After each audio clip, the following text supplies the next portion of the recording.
As we finish Rajat Sutta last Monday, today we are going to start off the new sutta. The new sutta is Girimananda Sutta.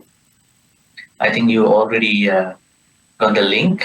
Some of you may have printed out. Please print it out so it's easy for you to write any notes and also write down some questions as you want to ask at the end. So the sutta, which is called Girimananda, makes a very distinct addition to the suttas, actually, the rest of the suttas. Today, I'm going to discuss the importance of the sutta so that we have this understanding about the importance of studying the sutta. We are not going to pick up one individual area of the sutta and then try to discuss a lot, but we are going to rather look at why. Why is Girimananda Sutta? What is the significance of studying this sutta? And why is it important compared to other suttas? Can we learn all the suttas which the Buddha given us? How many suttas Buddha gave to us in the Sutta Pitaka? A very practical question. Now, if you think that in a sutta study, if we are going to study the suttas, then we have to understand that how many suttas are there for someone to study. And is it practical to study all these suttas? Digha Nikaya has 34 suttas, long suttas. And Majjhima Nikaya has 152 suttas, medium length. Then Anguttara Nikaya has almost 7,000 suttas. And Samyutta Nikaya has almost 9,000 suttas. And Guddaka Nikaya also has a lot of scattered teachings. Some are quoted from the first four Nikayas, some are new. So that means you do the maths. 9,000 in the Samyutta Nikaya, and you add 7,000 suttas to that number, so almost 16,000. And then roughly 200, 300 suttas from Digha Majjhima Nikaya. That means you should have studied in almost 18,000 suttas before you pass away one day. Is it possible? It is not possible. Then what are we supposed to do?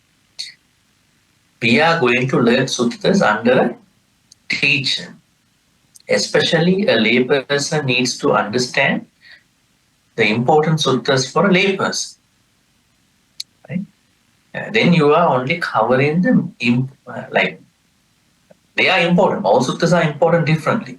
The suttas that are important to your lay life. Now, one of the biggest issues in a sutta study is that picking up suttas that were mainly given to certain monks for very high practices. That's why we have to choose suttas carefully. Right? Otherwise, we will bring certain unnecessary confusions, complications to the audience. So today, this sutta, which is called Girimananda Sutta, is important mainly because it's about healing. Healing from the body and the mind. Is it important to you? Is it important to heal from the body and mind? And somebody might ask, I'm okay, I'm already healthy, so what to recover? Right? It's a very normal question people may ask when they go to Bojjhanga Suttas, right? They go to a Vihara, they want to be in the Bojjhanga Suttas chanting. The monks say when you chant the Bojjhanga Suttas, Maha Kassapa Thera Bojjhanga, Maha Moggallana Thera Bojjhanga Sutta, then Maha Chunda Thera Bojjhanga Sutta, all the sicknesses will go. Somebody might say, I'm not sick, so why to chant this sutta? We may not be sick in that way, but healing is very important. Healing is not even the body part. Our mind is always getting hurt. Our mind is always going through certain emotional roller coasters within our house, at work, on the road, when you deal with your family members, relatives. So we need healing. If we know the healing, then we can minimize these unnecessary problems that may happen due to our not understanding of how to heal. So Girimananda Sutta, to my understanding, in our reading, is the most significant sutta to understand a very technical, at the same time very inclusive context of healing. Now let's take Bojjhanga Suttas. Now Bojjhanga Suttas talk about 7 Bojjhangas. Mindfulness Bojjhanga, investigation of the Dhamma Bojjhanga, Dhamma Vichay, Sati Bojjhanga, Dhamma Vichay Bojjhanga, Sati Dhamma Vichay, Virya Bojjhanga, Energy Bojjhanga. Then Piti Bojjhanga, Joy Bojjhanga. Sati Dhamma Vichay, Virya Piti, Passaddhi. Passaddhi means composure, Bojjhanga. Samadhi Bojjhanga, skillful concentration Bojjhanga. Then Upekha Bojjhanga means equanimity Bojjhanga. Can we understand these 7? We will understand these names in a literal sense. Sati is mindfulness, Dhamma Vichay is investigation of Dhamma factors, then Virya means energy, Piti means joy, then Samadhi means skillful concentration. But how do they work with regard to Bojjhanga? That means these Bojjhangas are the highest teachings about our kusala life. Now, say for instance, mindfulness, satipatthana, that you practice in a retreat or in a house, and sati Bojjhanga, are they similar? In the Satipatthana Suttas, they talk about mindfulness as a normal practice. But as you develop the practice, you are coming to the fruition, pinnacle of the mindfulness practice. Then only you are unlocking the Sati Bojjhanga. Then Dhamma Vichay Bojjhanga. There is a certain mindfulness practice called Dhammanupassana. Kayanupassana, mindfulness based on the body. Vedananupassana, mindfulness based on the feelings. And Chittanupassana, mindfulness based on the thoughts. And Dhammanupassana, mindfulness based on the mental properties. Normally people think about house properties, real estate property, but we have mental properties. We create our customized mental properties. So what is the difference between the same quality when it comes to the normal practice and then when it becomes a Bojjhanga? Now Bojjhangas are what you call the highest level of that particular skillful activity at hand. That is why I said sati is normally discussed in many suttas. But when it becomes sati Bojjhanga, that means your sati practice has progressed significantly, abundantly, to the highest possible level. We all talk about samadhi. But when it comes to samadhi Bojjhanga, that means your samadhi practice, sila samadhi panya, samadhi practice has elevated significantly to that highest level. Now this is the in what you call context of Bojjhanga Suttas, and we understand when Arahant Maha, after smelling certain, I think what we understand from the text is that he smells certain flowers, and then probably these flowers smell made him sick, and Arahant Moggalla smelled something in the Kalandaka Niva, and then he got sick. At that time, the Buddha approached these Arahant monks and then reminded them, not something that they don't know. He reminded them, see, your arahanthood, your enlightenment is based on seven bojjhangas. Please look at what these seven bojjhangas are. Then at that point, they were able to recover. That means reviving one's own kusala practices can help someone heal better. Now, say for instance, someone is going to pass away. Others are asking Bhante, what to do for these people? What are we going to do for these people? Then the easiest way is do a chanting. But can this person understand the chanting at the time of the death? He or she is very sick.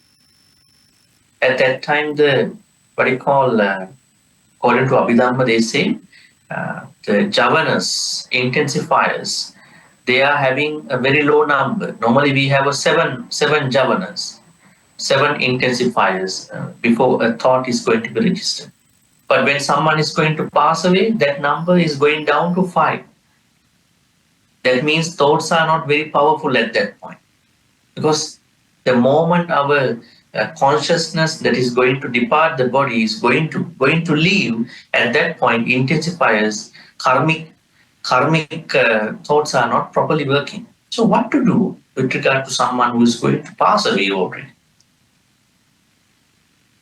But we normally teach them sometimes, can you remind this person something this person may have done in the long past, probably? Yeah. Did a dana, sangika dana, maybe you offered some robes, you participated in a Vesak ceremony, Katna ceremony, whatever, some kind of special good karmas. That is a good thing, right? The moment that person is given to the understanding, you are the one who did this particular good karma. Remember those times you did that particular good karma. You are the one who organized that good karma. That means reviving one's own kusala history. Same thing. What the Buddha did with Arahant Mahakassapa and Arahant Moggallana was same thing. Then what happened? Those Arahants were able to get back to normal, heal, because they were able to successfully go back to their enlightenment context. Now, for normal people like you, perhaps we don't know, there may be some Sotapannis, Chula Sotapannis among us. But ordinary people, Utujjanas, we understand this kind of teaching can work. I can say it might not work, but the effect can be depending on the person's skillful level.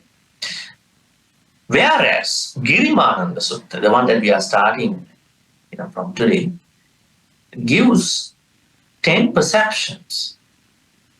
That means if we properly introduce the 10 perceptions to the normal people, if they can understand these 10 perceptions in his or her life, in their life, that understanding can heal them mentally, physically, emotionally. Is it a very good thing?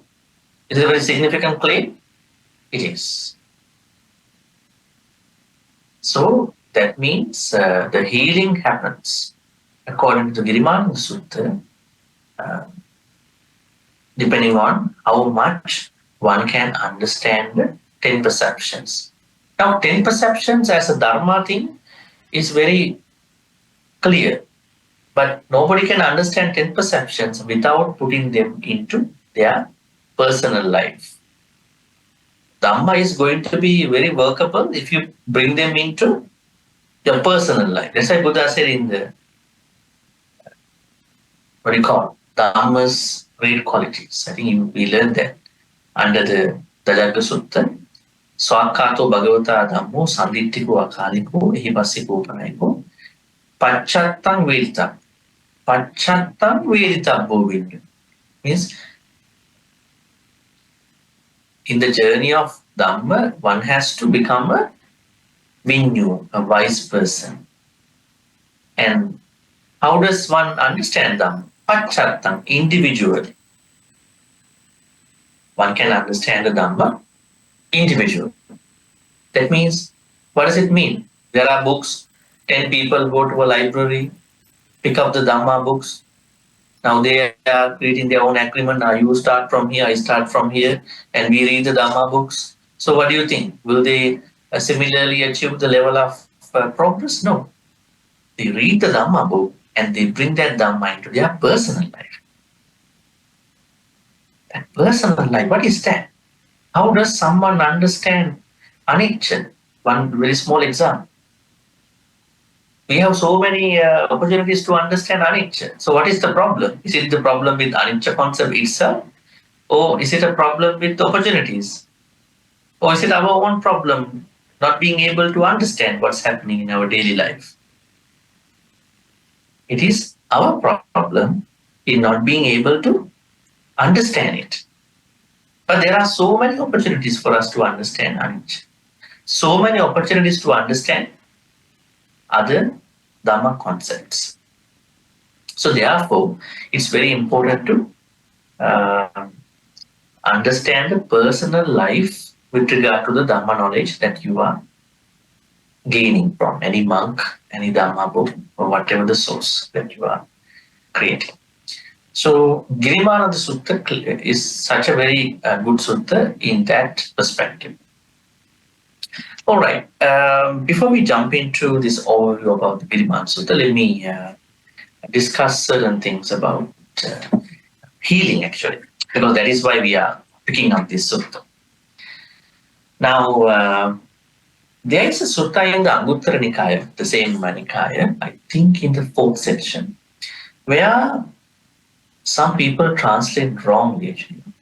Sometimes great scholars as well.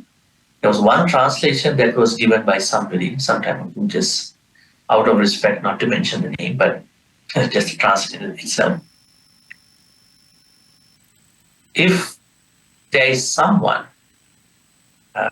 who has not enlightened, who has not entered into the enlightenment path, or I would say it this way, everyone who has not attained Nibbana or enlightened should be called as mentally sick people. This is one translation somebody gave in one of the very famous books. So that means if you are not enlightened, you should be considered as a mentally sick person, according to that translation. But we went to the book actually, the proper sutta. What does the Buddha say in the text? The Buddha doesn't say like that. What he says is, it is very rare to find someone, very hard to find someone who is mentally healthy other than the enlightened people. So when the Buddha says very hard to find, there may be people. It's very hard to find out someone who is mentally healthy other than the enlightened. Enlightened people are already healthy. See the translation? The scholar just went in and misread the quotation, misread, and translated very rapidly, and then published the book. It's a very big issue in today's world. Not reading properly the text. So how to read the text properly? Now you may question, why don't I based on Pali? I just based on somebody who translated. The problem is, what if the text is not properly translated? So then how to learn Dhamma at that point? There may be many translations online, English translations and other translations. Now I found another misreading. I would tell you this is very simple, something very important to learn. There's one sutta in the Sutta Nipata. In this sutta, Buddha says, there's only one truth, but there can't be two truths. Okay? There's only one truth in the universe, and there can't be two truths, only one truth. Then the translator immediately translated this is to be, there is only one truth. The Four Noble Truths is the only truth. There's no another noble truth. So the suspicion about the misreading came in a way. Probably the person translated this book from from the commentary, the Pali commentary, based on the Pali commentary. But when we went to the sutta, it's called Chula Vyuha Sutta. Chula Vyuha Sutta, the Buddha doesn't talk about the Four Noble Truths. What he says is the truth is one fold, then untruth is definitely another fold. That means that is not about the noble truths. It's about this technical truth and technical untruth. Truth and the lie. There is no mention about the Four Noble Truths. But the translator misunderstood, read the Pali commentary, first translated this to be Four Noble Truths. Very erudite person.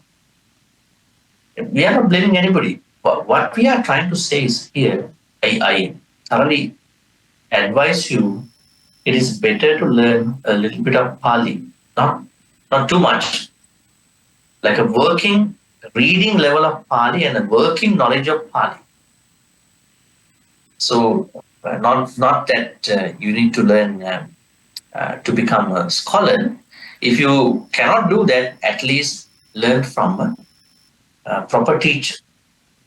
Otherwise, what you may have learned could have been misread by somebody. So in that sutta, Buddha says, the previous one, I said, it is very hard to find out someone who is mentally, emotionally healthy other than like this. What does it mean in other contexts? It's very important to be healthy in our mind. Physically, we understand there are many medications in this cutting edge technological advancements. There are many medications, new medication, drugs, treatments have been coming up. Probably in another 20, 30 years, our young generation will be having less problems, less health issues. Less health issues, at the same time, more advanced medications with regard to any aspect, maybe on what do you call, I would say, oncology, diagnosis, maybe treatments and cancer treatments, brain treatments, cardiovascular issues, diabetes, blood pressure. I think there will be more advanced medications that will be coming up. But what we need to understand is that as time is passing, are we perceiving certain advancements with regard to mental health, emotional health? That could be a thing to think about in today's world, especially with the changes. Are we really trying to see our emotional health, mental health happening in the proper way? So, what did the Buddha ask us to practice? And then the Buddha is asking us to take charge of our emotional, mental health. A lot of physical problems, physical illnesses are rooted in the emotional problems, mental problems. Right? But the nice thing that the Buddha says in the suttas is Buddha doesn't make any mental ill health as a phobia. Right? Now, in psychology, psychiatric practices, they call even a small problem as a phobia. Right? Even someone who cannot go up in a building, cannot see some heights, it could be a phobia. But Buddhism does not brand, label anybody who is carrying phobias. What Buddhism says is if you don't understand life properly, then you may be carrying certain issues. But there are lots of help. The more you understand, especially Girimananda Sutta and many other suttas, Girimananda Sutta is a very effective method to heal, then you could definitely progress from those mental health things. And we have practical examples too. Now think about some of the very interesting examples, stories which Buddha help out other people. What are they? Think about Kisa Gautami. Kisa Gautami. Kisa means Kisa long. Kisa means but it's Pali Kisami, Kis Lomi. Kisa means thin, emaciated. Okay? Thin Gautam, Kisa Gautam. Kisa Gautam is son passed away. And then she brought the son to the Buddha. Not even she brought the son to the Buddha, the dead body of the son to the Buddha. And she asked, can you help my son regain life? What did the Buddha say? Did he say that, he already passed away and there's nothing we can do? You have to understand anicca, dukkha, anatta. How did the Buddha talk to her at that point? Can you remember? Can you recall your understanding about Kisa Gautami story? Did he talk about anicca? Did he talk about dukkha? Did he talk about anatta? He did not. But he said to Kisa Gautami, the Buddha understands the mental pain of this lady. And there's no point of talking Dharma at that point. What he said was, yes, I can help. I can help you. I can help your son regain life, but on one condition. She was very happy. What is that condition? I think I should be able to make it. Find out some mustard from a house where nobody had passed away before. She was very happy, and then she started going from one house to the other house, and then they were offering lots of mustard. But at the end, when she asked, has somebody passed away in your house? They started saying that our grandfather, our mother, our father, somebody in our house passed away sometime recently, long time. They said, okay, thank you, I don't need your mustard. And she then proceeded to another house. This way she proceeded to many houses, many houses. And she was able to get a lot of mustard, but then again, gave back the mustard. And she understood at the same time, death is not a personal occurrence, personal phenomenon. Death is a universal phenomenon that can happen to all of us. It's not only me. And she was earlier thinking, why me? Why my son?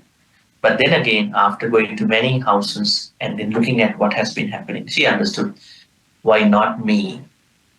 Not just why me, why not me? This is a universal experience. And she didn't even go to Vihara. She then went to the cemetery and buried her son. Right?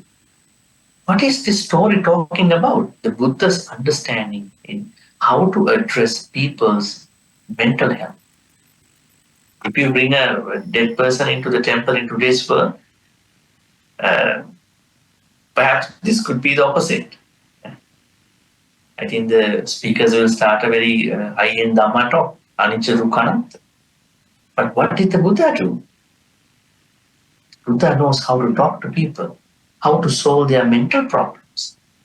It is not just giving a very technical Dhamma talk sometimes. Understand, this is one very good story. I'm talking about mental health and how to approach ill health, ill mental health from the Buddhist teaching. It's not always giving a Dhamma talk. Understanding how things work for that individual person. What about other stories? Patachara story, very interesting story. So another lady who lost everybody within a short amount of time. And then she lost her husband, she lost her two sons, she lost even her parents, and then this whole internal world fell down within a couple of days. And she doesn't know even she wears any clothes. Being naked, she ran to the Vihara. What did the Buddha say? The Buddha said, you are sick, you don't come to the Vihara, you go and see a psychiatric person. What did he say? He said nothing. He was just observing what's happening. The people were not happy in the audience. And he said only one thing. Bhagini, sister, be mindful. Just be mindful.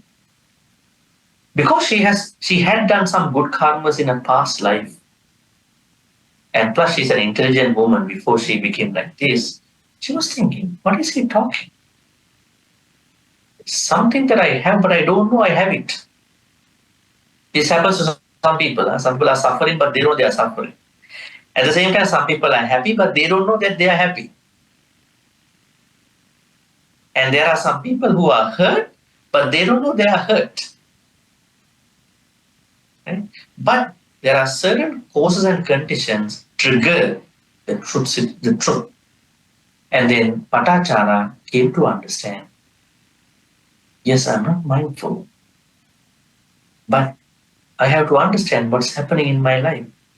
And then she slowly started coming back to the real moment. And somebody threw some clothing that she wore. And then the interesting thing in that story is that how she attained Nibbana. It is said that she attained Nibbana by looking at a small streamlet where some water come from a high place to a lower place. Now, how many such phenomena have we seen in our life? How many waterfalls have we seen in our life? Waterfalls, streamlets, some rivers, maybe your own ponds in your houses, right? How many opportunities we have had?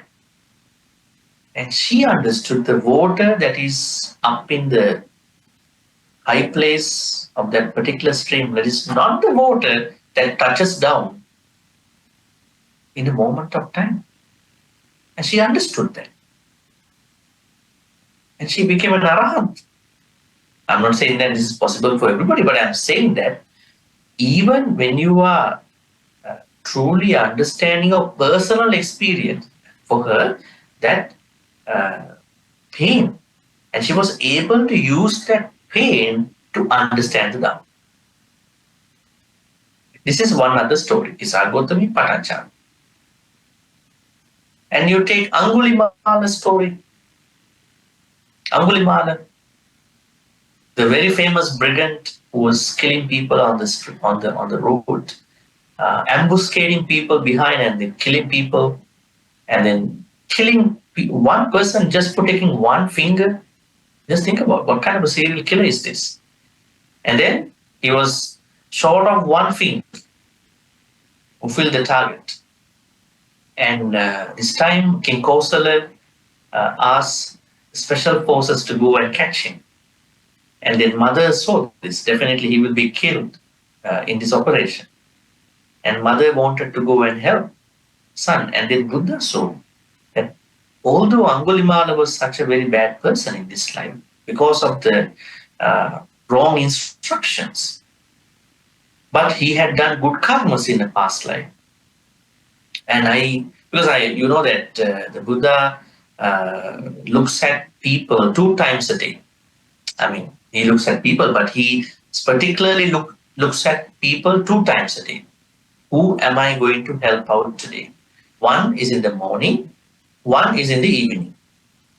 It is said in many suttas how he does it in the morning, how he does it in the evening. Morning time is looking it from the person towards the Buddha. Now, say for instance, there is someone out there far away, many miles away, and then the Buddha is looking at how that person is approaching me for this help. He or she expects my help, and then in the evening time, he's looking at people this way, from him to other people. That means those people, they don't know that Buddha can help them. So Buddha maybe send his Dhamma image, like what we saw in the Matakundali story, or he personally goes there. And then the Buddha saw Angulimala's problem at that point. And then what happened? He went. He really wanted to, help Angulimala, not killing his mother. And then the moment that Angulimala and Buddha met was the moment that we are going to look at is Buddha's way how he helps people to recover from mental problems. And the serial killer Angulimala was very happy because now there is a monk and I can have an easy target on the monk. Can't even run with the rope. And then he he said, this was a monk, please stop right there. And then the Buddha said to him, I already stopped, you are running. Then Angulimala, his name is Ahinsaka, thought to himself, these monks are not lying to anybody. There must be some truth in what he is talking. Then he again asked him, stop right there. He said, I'm not walking or running. You are the one who is running and walking. Then he was able to bring his understanding that he learned under the teacher, Takasila, that I am running in the Samsara. But this great person already stopped the Samsara.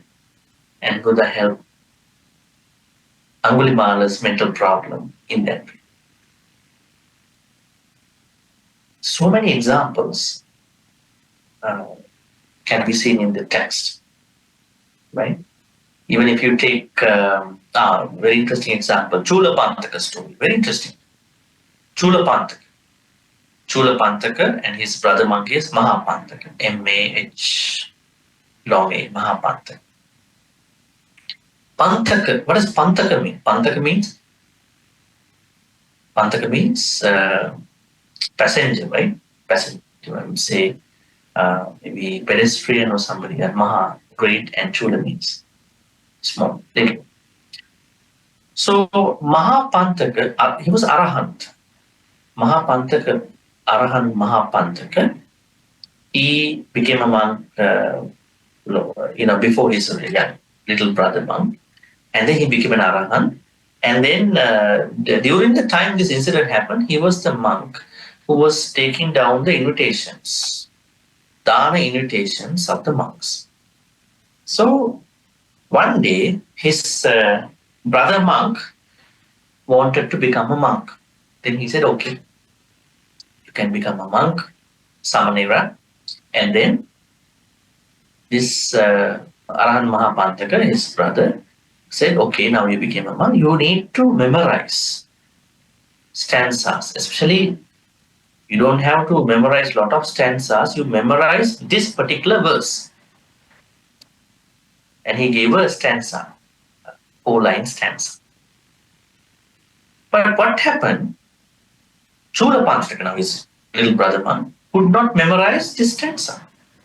After 4 months, then Arahant Mahapantaka said, if you cannot memorize even a very small stanza, actually even you also cannot memorize that stanza within a week of time as lay people. Now you might be considering why Chula Pantaka could not memorize this stanza. And Arahant Mahapantaka said, if you cannot memorize this stanza after 4 months, what is the price of being a monk over here? You better go leave the temple. Then what happened? My brother monk says, so I gotta leave now. There's no choice. So early in the morning, then this monk Chula Pantaka was leaving the temple.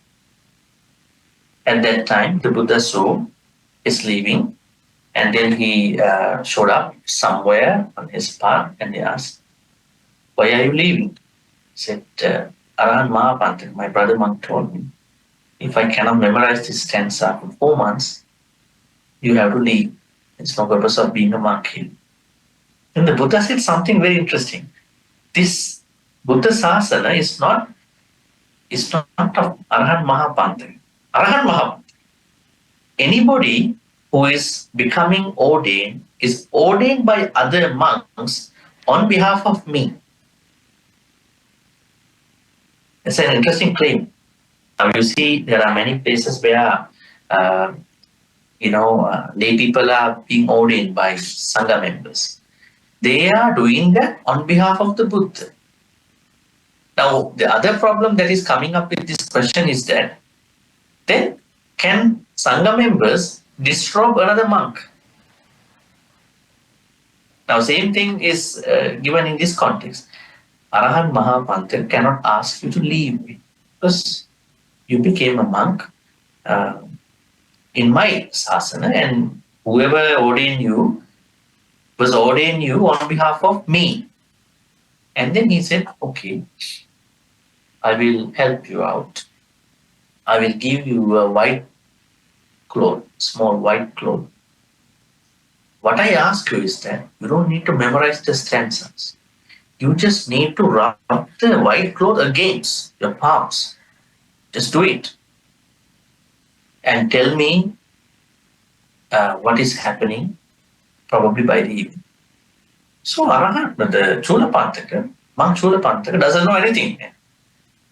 If he could not understand 4-line stanza, what do you think he knows a lot of Dharma?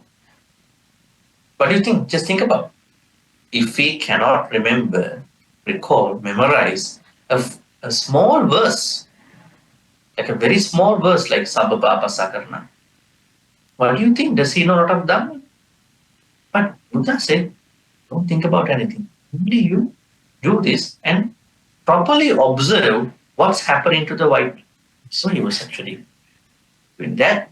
At that time, he went to the Buddha went for a dana, Sankhya dana somewhere with other monks. And the Buddha said to the Dayaka, the devotee, make an empty seat for another one monk. I will tell you what to do. Now, Monk Chulapantaka was rocking it, and he saw how is the white cloth is getting stained. He saw certain amount of dirt accumulating because of his rubbing against. And he understood his thoughts. Even our thoughts when we were born, they are very lustrous, they are very bright, they are very pure. Now we are trying to purify our thoughts. But when we were born, our minds are already pure. Now we are doing something we had when we were born. What a pity on us, right?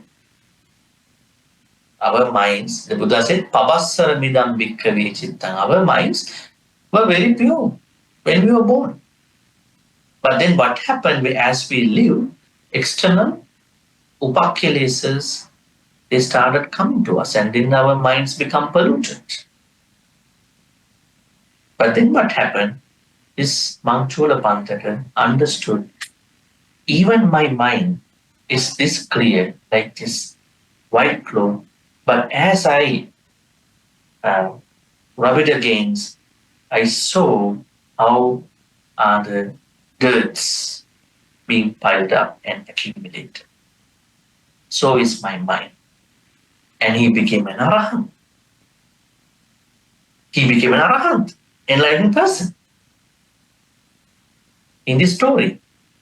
And then the rest of the story is not very important, because then Buddha invited someone in the house to go to the Vihara, bring that monk. And then he saw the Dayaka saw there are many monks. And then he again went to the house and said to the Buddha, when I went to the Vihara, there are so many Chulapantaka monks. Then the Buddha said, they all are saying they are Chulapantakas. Then you go back to the Vihara, the first monk who is saying I am Chulapantaka, you hold him with your hand. And then the rest of the monks will disappear.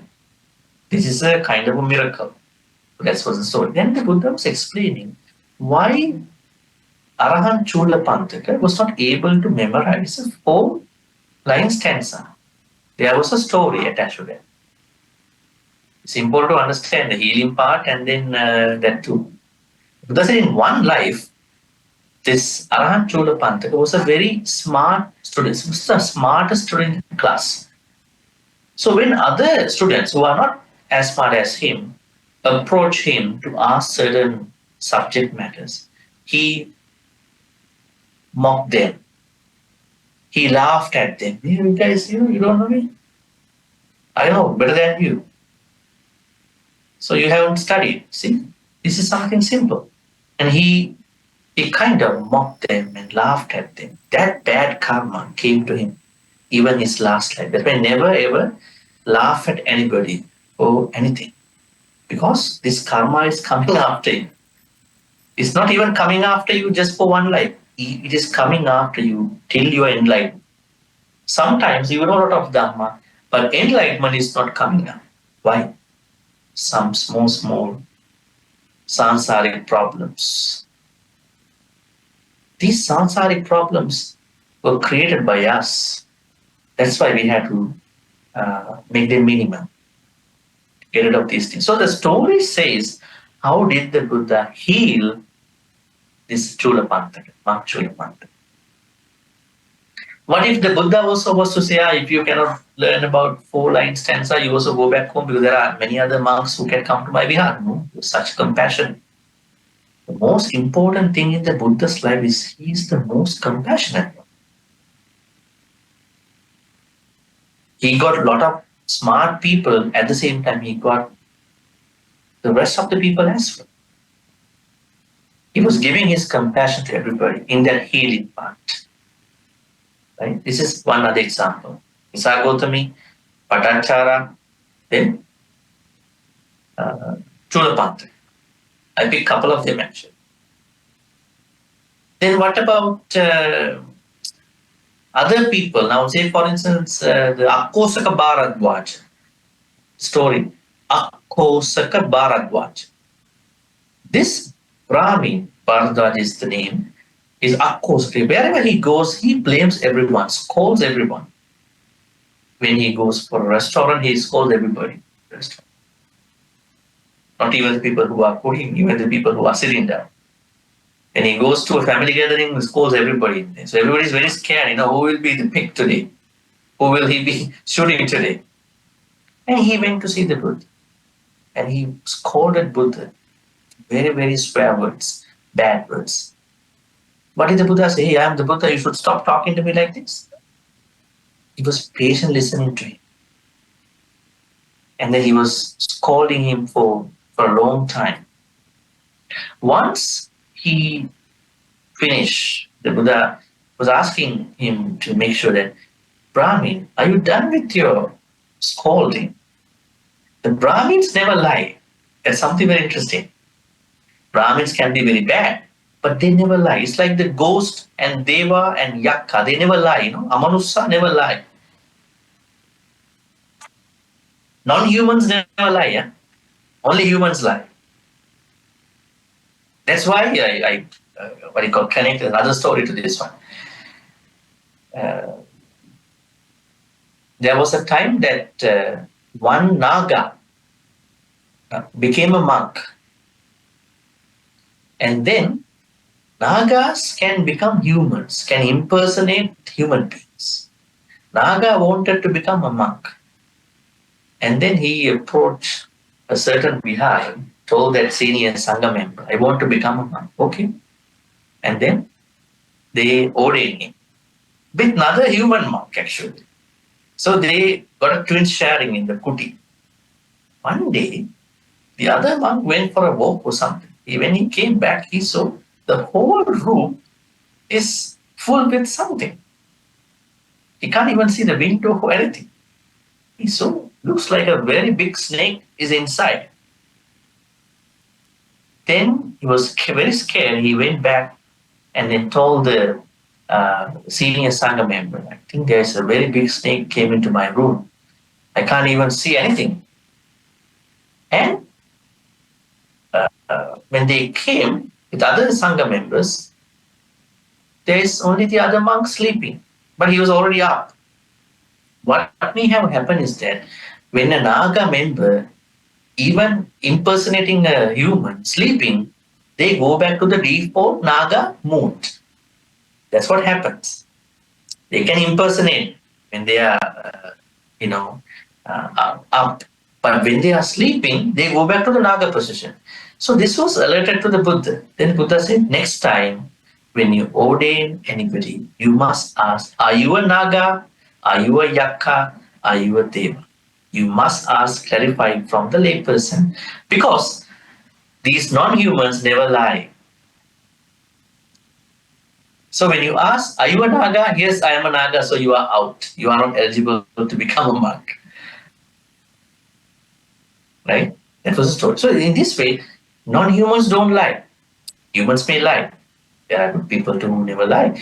But in this story, this Bharadwaja, this scolded Bharadwaja, Brahmins don't lie because they are very high class, priestly class in India at that time. They can exploit other people using their class and status in the Indian society at that time, but they never lie. So the Buddha asked, dear Koska Bharadwaja Brahmin, are you done with your scolding? He said, yes, I am done. Then the Buddha asked, can I ask you some questions? See the way how he's politely tackling this person. Yeah, you can. Just go ahead. And then the Buddha asked, dear Brahmin, are visitors coming to your house? Or are you a hospitable person? He said, yeah, I'm a very hospitable person. I treat everybody who comes to my house with lots of things, food, snack, confectionery, sweets. Okay. Do you treat them very well? He said, yes, as I said. What if there's a situation that someone who's coming to your house is to tell you that we just had breakfast, or maybe lunch, or maybe brunch, or maybe supper, maybe dinner. So what are you going to do with those food and beverages? And then he said to the Buddha, it's no problem because my house has people and we're going to consume those foods if they do not accept. So, Brahmin, today you gave me a treat of lots of scolding and I don't want to accept them. Can you please take them back to you? See the way how he tackled the person who was scolding him. He was very shocked and taken aback at the same time, thought, what I did to him. I did a very bad thing to him, to this monk. And he apologized from the Buddha. See how he handled the situation. Or did the Buddha ask him to go away? Did the Buddha say to him that I am the Buddha, you can't talk to me like this? This is why when you handle people who have mental problems, you should not also be a mentally sick person. You are the doctor. When the patient comes to you, you shouldn't become another patient too. Right? So Buddha knows how to talk. That is, healing is inevitable when we understand the sickness problem. So looking at all these,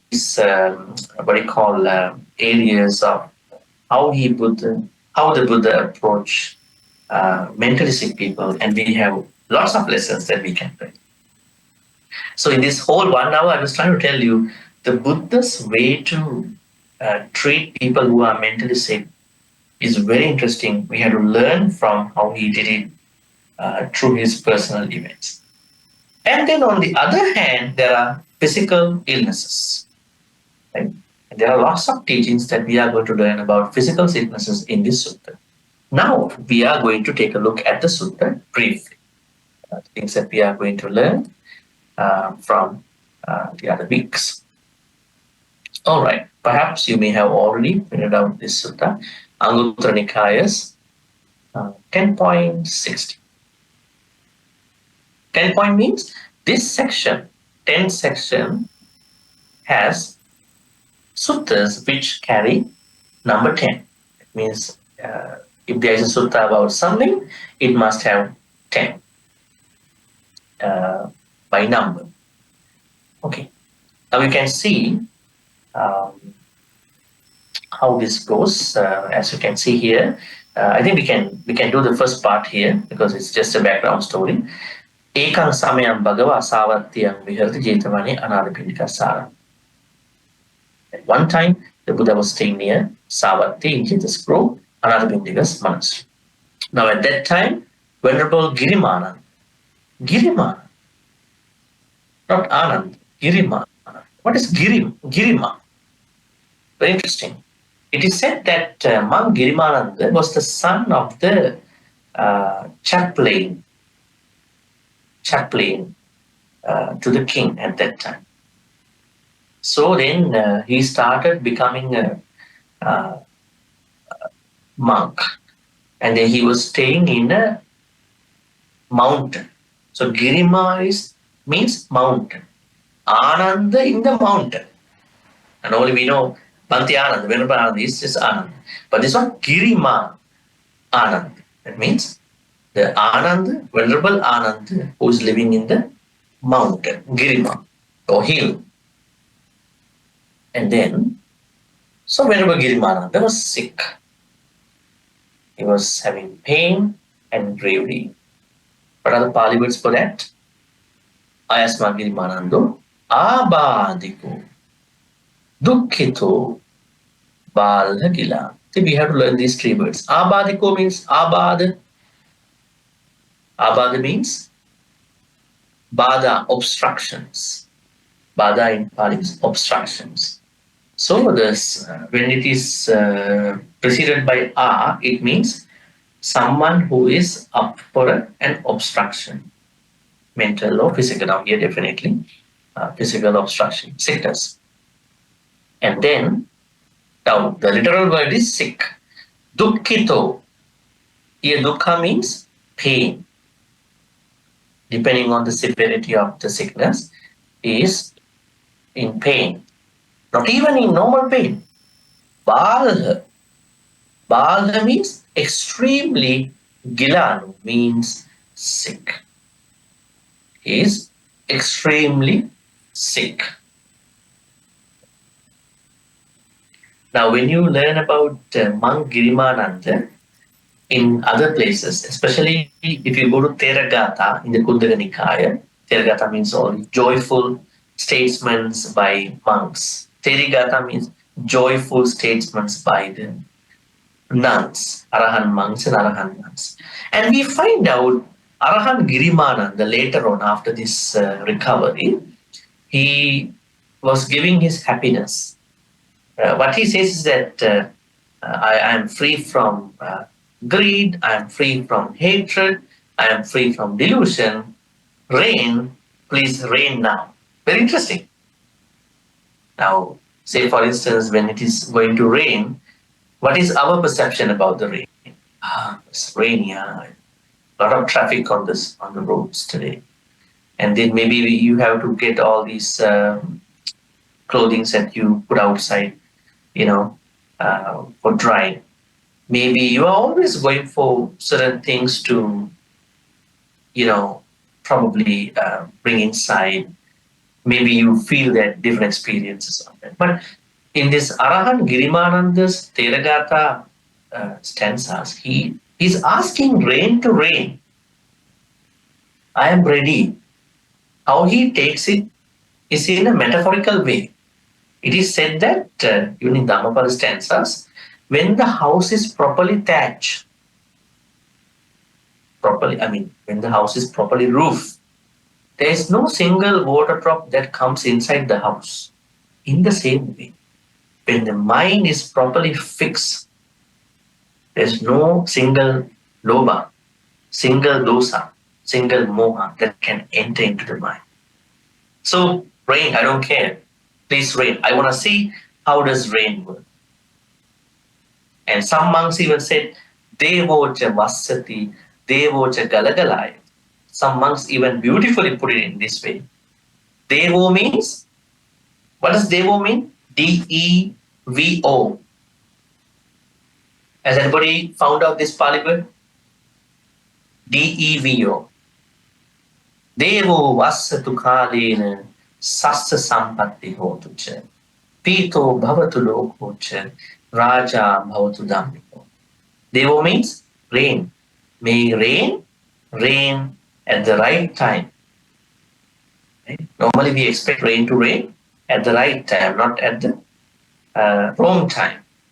So here, in another book called Kuddaka Nikay's Theragatha, Arahan, this same Girimananda says that I'm ready, my mind is properly fixed, please reign. So it's very interesting. That means Arahan Giriman. Now here we understand it's Girimana. Ayushman Girimana is said. Then what happens? Then the Venerable Ananda went up to the Buddha, bowed, sat down to one side and said to him, you can see, Ayasma Anando, Yena Bhagavati Upasankamitva, Bhagavantan Pivaditva, Ekamantan Nisid.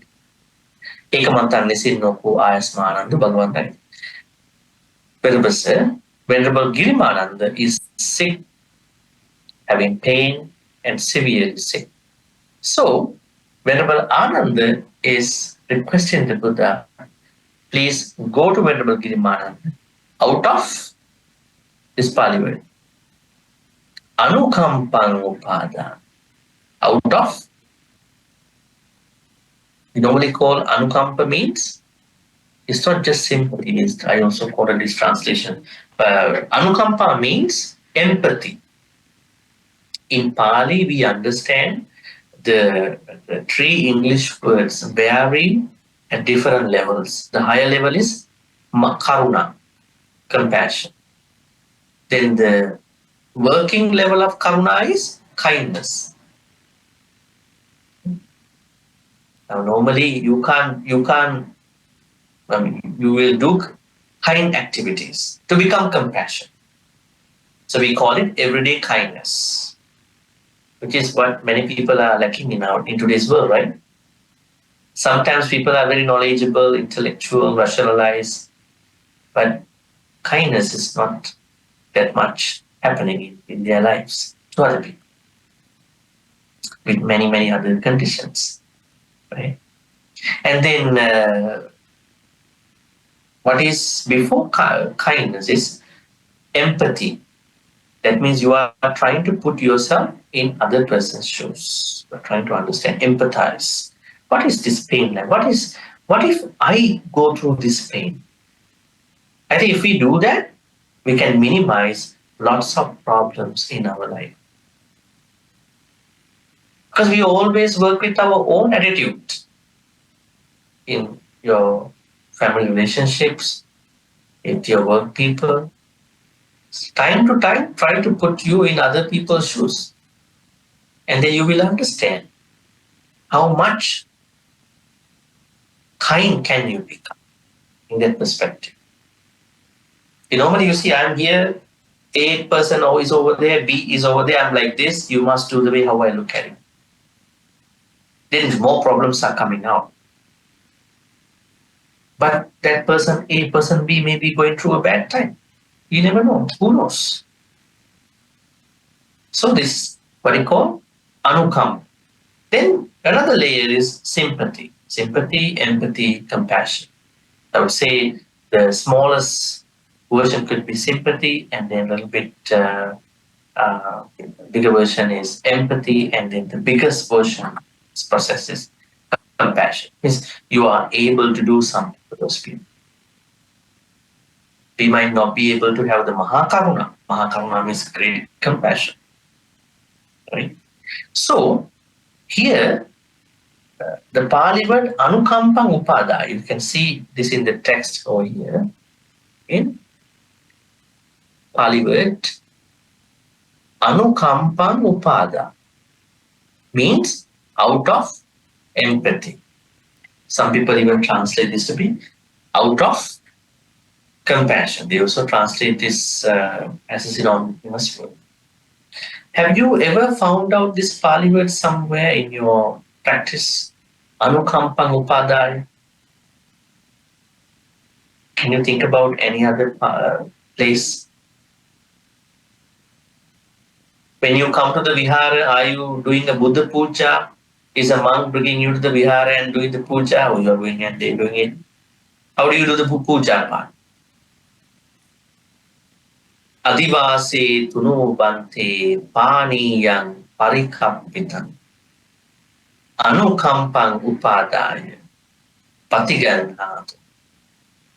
Adivase tuno Bhante. Dear Buddha, Adivase, please tolerate this offering. We know that you are given lots of food and other things for many people in the world. Adivase, tolerate. How are you going to come tolerant about this offering? Anukampangopada, out of empathy, compassion, please tolerate this offering. Anukam. This is one place. So in the Buddha Puja chanting book, you will see Anukampang. Any other place where you notice Anukampang Upadaya? How many of you going to 8% program, retreats? How many of you attending? How many of you have attended already? Maybe all of you. So when you go to a retreat, meditation retreat, what is happening at the beginning? The very first thing, what is the monk or nun or the person doing to you? The first thing, are they directly going to the meditation? What is happening there at the beginning? The monk or the nun or the person conducting, giving you the precepts, sila. Normally, the monk or the nun not giving you the precepts until you request the precepts from him or her. It's a formal request that you have to make. Now what's happening is that lay people don't know these statements, so monk has to read, nun has to read these statements. Okasa aham Bhante, tisaranena sadding, attanga silang dhammang yacham. I would like to request 8 precepts. Then how does it go? Okasa aham Bhante, tisaranena sadding, attanga silang dhammang yacham. Anugraham katva, by supporting my own Dhamma journey. Silan detame Bhante, please grant me the precepts anukampangupada, out of compassion. You don't say, you approach the monk, hey, give me the 8 precepts. I'm going to take them. You are not asking like that. You're asking, please give me the 8 precepts out of compassion. And this is the same one. The sutta says, Girimananda Sutta has the same thing, out of compassion. See, when someone is asking something from the Buddha, they must include this Pali phrase, Anukampang Upadaya. Bhante, please, out of compassion, please approach Venerable Girimananda. And then that would be nice because he's having lots of pain. Another Pali phrase here. All right, before we get to any questions, I would like to go over the 10 things a little bit, show you. Yeah, what we can see.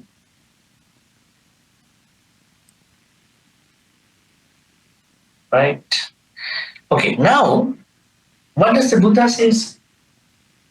Buddha says, Sache Kotwan Ananda, Girimananda Sabikuno, Dasasanya Basiyasi. Ananda, I teach you something. You go and teach him, because I am busy. Sache, what if? Sache means what if. If, the Pali word Sache means if. English if. What if you learn 10 perceptions? Dasa means 10. Sanya perceptions, and then go and teach Venerable Girimananda. Then Venerable Girimananda listen to you. And then what happened? So Abadu, his problem, health problem, Tanasu, immediately Patippasambeya. Go away. His health problem will go away immediately. So this is not magic, not rocket science. Now you see, like monk is blessing and the health problem is going away. It's like the lady sometimes in India, go and hug her and then your cancer is not there anymore, situations like magic happen to the health problem. No. When the monk Girimananda listens to these 10 perceptions by understanding what they are, his health problem will immediately go away. Right? So what are they? There are 10. We will pick one for each day. Katamadasa, anicca sanya, number 1. Anatta sanya, number 2. Asubha sanya, number 3. Adinava sanya, Bhavana sanya, number 5. Viraga sanya, number 6. Nirodha sanya, number 7. Sabbaloke anabhidata sanya, number 8. Sabba sankharesu anicca sanya, 9. Anapanasati, number 10. So because we are going to explain these 10 one by one, take one day for one sanya, so explain with lots of information. And then I want to discuss the end. So you can see by the end, once again, it is the recovery is coming, showing here. Abadu Tanasu Patipa. Tanasu means on the spot. Right? So that means Monk Girimananda was able to recover. I think one question that you may ask, I think it's a very simple question that somebody might ask, is that how to recover from this 10%? Let me tell you, it is not by just listening to the chanting of these 10, you will becoming a healthy person. So definitely you have to listen. By understanding each sanya according to the context will be the way how you are going to recover. How to understand? My understanding, the way how I understand and the way how you may understand could be different. Because these 10 sanyas, perceptions, have already happened to us differently now. So then you personally, you bring your personal events into this particular sanya, then you are crossing the path. That is how it is going to be. All right. Any questions for this overview about Girimananda Sutta today? We are going to learn one by one, but as of today, for this topic, healing, recovery, and this part. We now live in a so-called modern world, okay, but they are full of challenges. Okay, I'm actually right to refer to mental illness. Okay, due to the stress and the various challenges, how does one prevent, or is there something we can hold on to protect ourselves so that we are not overcome by stress, but depression and all that? Because once we catch depression, it will tend to spiral very fast.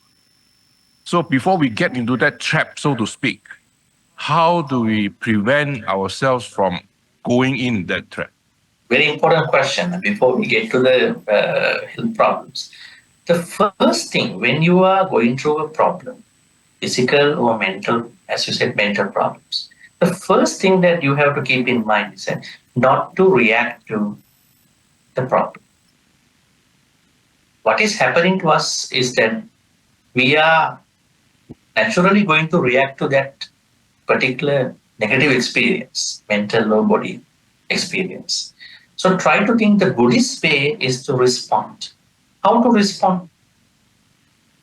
So response should happen with an understanding of the short answer to the question, the problem, and the long answer to the question.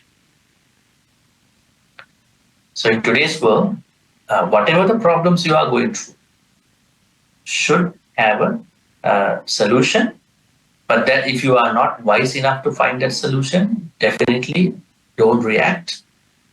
Find the response from the support group. That is number one. But there are other temporary solutions until you get to the point. You may meditate, you may chant. There are many things we do in Buddhism. But chanting cannot replace the solution sometimes. Maybe you are involved in other Dhamma activities. Some people, they want to, what do you call? They want to forget about the problem for 2-3 hours. Right? So what you need to do is that not to react, but to respond. If you don't know the response, you need to find it out from a support system. It could be a monk, could be a practitioner, something like. So that is what I can say for that direct question. And there are other simple activities. Until you get to the solution, you are going to carry on that particular thing. And also, you should understand Buddhism talks about direct answers to many problems.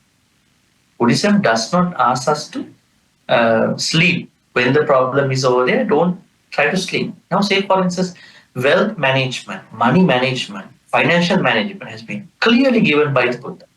A lot of problems in today's world coming from the financial problems, either in a relationship, company, bankruptcy, progress, how to spend money, how to make money, jobs, how to make money, how to spend money, how to invest. So Buddha has clearly given financial wisdom to us. So we cannot say we are already messed up. So that means that is one part. Second, relationships with parents, other people, family. So there are clear teachings about how to manage, deal with the people in our life. Right? So I think to many people, Buddhism is just sometimes just a place that they use to forget about their problems by chanting or meditation. But in Buddhism, Buddha has clearly covered our whole life. If you do those proper things, you will minimize lots of problems.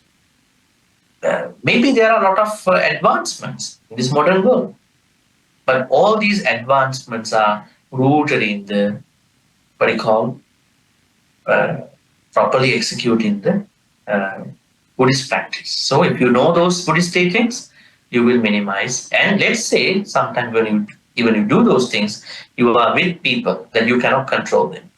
Sometimes you are a good person, but you have to be with people that you don't like. You feel not good. How to deal with those people?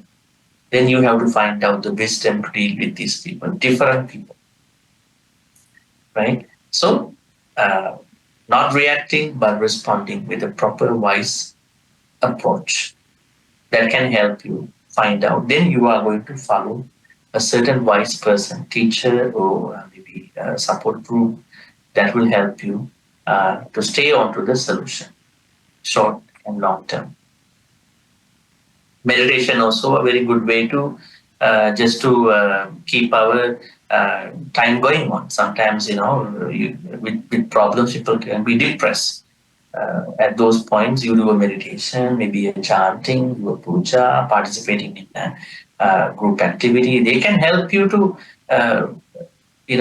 spend the time without so much pressure. But during the time, you must find out the solution. What is solution? Yes, please go ahead. I was wondering, you were saying this Chula Pantaka, it seems like he's from a Puthujana, just go straight to an Arahant. Because you were saying he can't even remember simple verses. But suddenly he just from a Puthujana, it just jumped to Arahantship. Please explain. Actually, it is not a straight jump, a double jump uh, into the arahanthood. What happened was that he had the karmic, what do you call, karmic eligibility to become an arahant, but he did not find the right teacher. His brother monk is not the right teacher. He always looked at technically. Buddha is the right teacher. I think this is very common sense. Sometimes you don't like maths. Sometimes, why is it? When you were small, Is it the problem with the maths? Or is it the problem with the teacher sometimes? Right? Maybe the person who is teaching, the way the teaching methodology. Right? But when the right teacher comes to you, the individual teacher, then you understand math is such a very easy subject. Maybe the way how other people taught me. So it's all causes and conditions. So it's for us we see unenlightened person directly went into Nibbana. Actually, he may have done his own eligible things in a previous life, but in the last life, something stopped him because he did a bad karma in the past life. He laughed at the people who are not doing well compared to him in the class, right? So we should never frown upon, laugh at anybody who don't have the similar skills like us. If you laugh, expect the results in the life to come. So what I can see is that it is because he did not find the right teacher for him to attain Nibbana. Number one. Number two is that he had done all the eligible good karmas in a previous life, but in the last life, things didn't happen in a proper way. Let me take a very secular example. You see, in our today's modern life, we are talking like how to say that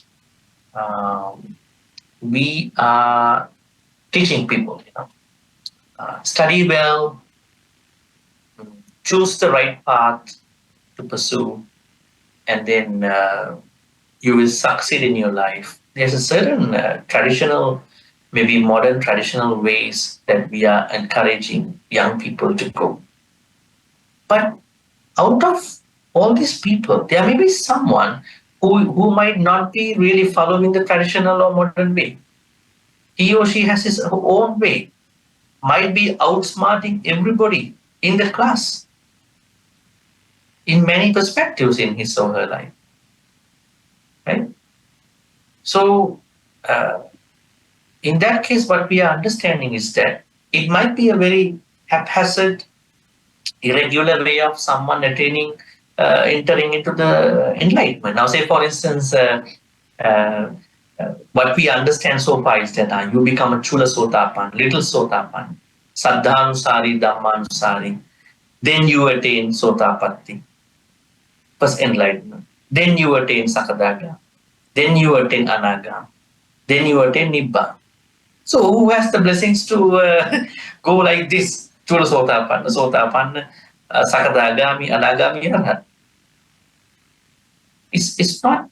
Sometimes it's not necessary for some people. Some people directly go to become anaga. Like in Chulapantaka's case, directly became an arahant.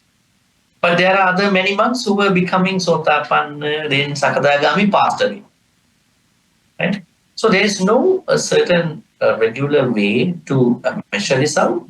It depends on the people. But we certainly understand this Chulapantaka must have done all the necessary enlightenment eligibilities in a previous life. But in that very life, things didn't pop up.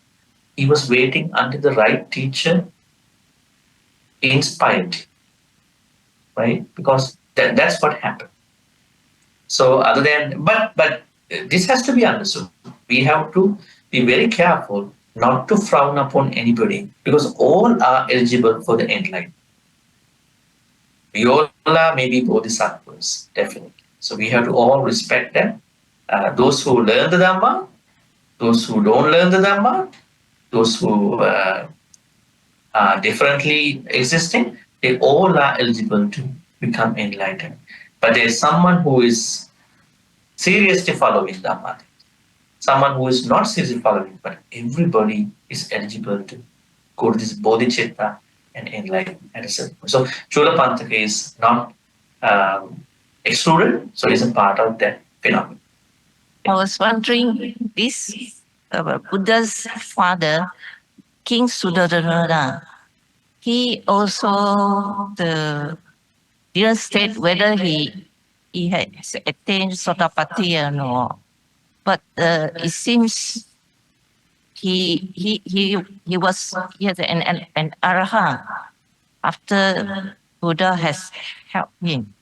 So I was just wondering, maybe people like us, we have practice, then we didn't attain anything, but maybe upon death, is it possible that we also can jump straight to arahantship? Is it possible? No, I think don't jump and don't be goal oriented. This is what I can say. Don't jump to anything. Because in Dhamma practice, we don't jump into certain things, right? From here to here like a monkey. What we can do is that don't be goal oriented in Buddhist practice. Next year, I want to become a Sotapan. I want to hit 10 retreats in 2025. 2026, January 1st, I'm an Arahant. Don't bring these kind of goal oriented things. Because Dhamma practice is a practice that you do. If you bring this goal oriented mind, then what will happen? You're going to mess up.